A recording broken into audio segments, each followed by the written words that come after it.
14 जनवरी की एक सूचना हम कर दें।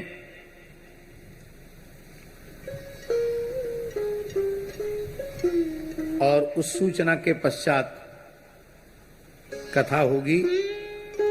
14 जनवरी को षठ तिला एकादशी है और षठ तिला में 6 प्रकार से तिल का उपयोग किया जाता है। षठ तिला पाप नाशनी, षठ तिला एकादशी संपूर्ण पापों का नाश करने वाली है। क्या करना चाहिए 6 प्रकार से तिल का उपयोग? ध्यान से सुने।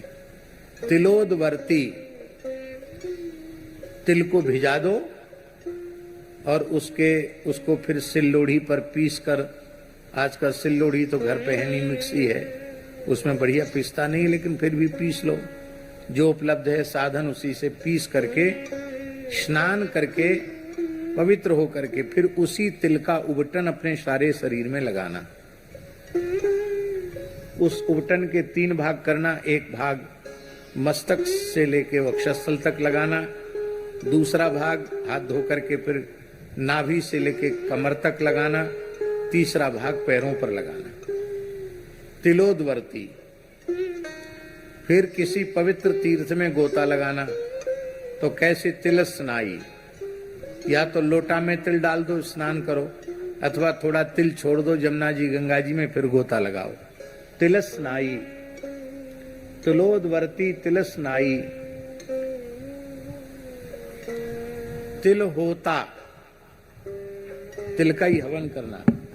तिल होता और तिलोदकी, तिल हाथ में लेकर के पितरों का तर्पण आदि करना। तिल लेकर तिल से ही तर्पण करना।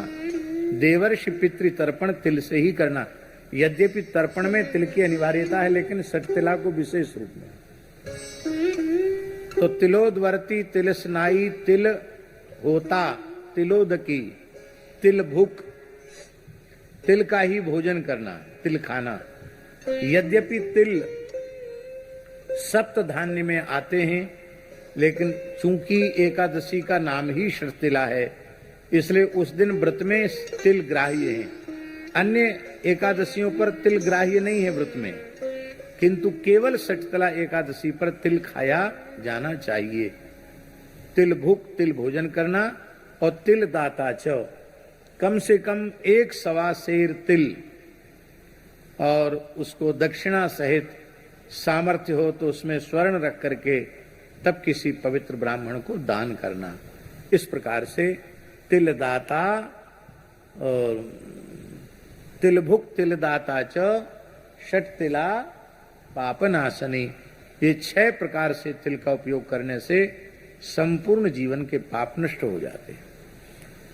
भगवान यज्ञवाराह के पसीने से तिल की उत्पत्ति हुई है, इसलिए तिल को बहुत पवित्र माना गया। जब सूर्य मकर राशि में प्रवेश करते हैं और 1 मास तक मकर राशि में रहते हैं, प्रतिदिन तिल का उबटन लगाकर स्नान करना चाहिए। इतने से ही वह वैकुंठ का अधिकारी हो जाता, इतना पवित्र होता है तिल। ऐसा भी पुराणों में लिखा है, कोई अत्यंत निर्धन व्यक्ति वो तिल भी न जुटा सकता हो तो क्या करे? बोले जब तक सूर्य मकर राशि में है, तिल तिल कहकर स्नान कर ले तो भी वो मुक्त हो जाएगा। इतना तिल का महात्म्य है। तिल का दान महादान कहा जाता है। और यह एक बहुत बड़े संयोग की बात है कि हम समझते हैं कि पूरी स्मृति तो हमको नहीं है, लेकिन शायद 30-35 वर्ष के बाद ऐसा संयोग आया होगा कि जो षठ तिला और मकर संक्रांति दोनों एक ही तिथि पर पड़ रही है। मकर संक्रांति भी वही उसी दिन और षठ तिला एकादशी भी उसी दिन। ऐसे कई कई दुर्लभ योग उस दिन पड़ रहे हैं।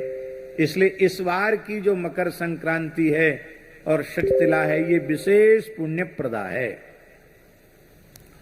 बहुत से लोगों का प्रश्न है कि महाराज संक्रांति को हम लोग अन्नदान करते हैं, अब क्या करेंगे, अन्नदान कैसे करेंगे? क्योंकि एकादशी है। तो अन्नदान के प्रतीक के रूप में तिल दान करें उस दिन। और जो अन्नदान करना है उस अन्न का संकल्प करके रख लें और दूसरे दिन द्वादशी आने पर अन्नदान करें। भोज भंडारा भी कराना हो तो द्वादशी को ही करावें, ऐसा है। ये 60 तिला संपूर्ण पापों का नाश करने वाली है और संक्रांति तो अक्षय पुण्य को देने वाली होती ही है।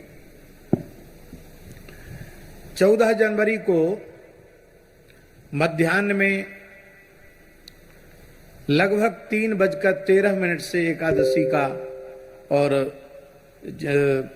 मकर संक्रांति का पुण्यकाल आरंभ होगा, जो सूर्यास्त होने तक चलेगा।